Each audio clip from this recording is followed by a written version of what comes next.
Siyempre naman kita, gina-prepare ko naman ang ako lulutuin karon sa panihapon. Ang mga gulay, ang atay isang manok, ka pansit para sa lumi karon. Ini nga pamahaw panyapon na ni dugay-dugay. Ko na dugay-dugay. No, gina-prepare ko ini mga kabiga. Ay, gina-prepare ko na ang mga ingredients para karon mga kabiga.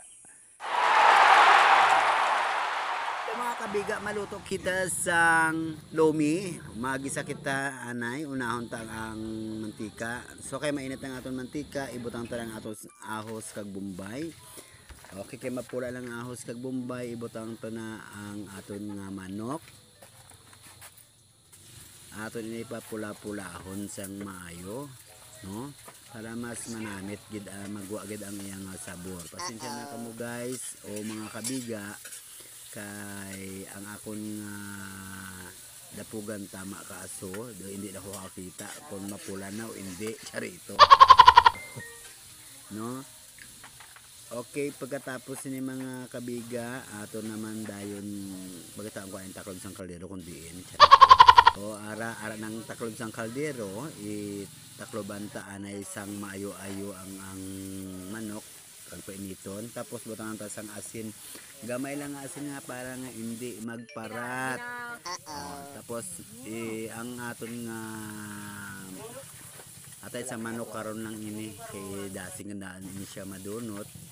Okay mga kabiga, kay mapula na ang manok, isunod na ang atay. Hindi ta lang siya pagluwagon gid sang maayo para nga hindi sa madunot.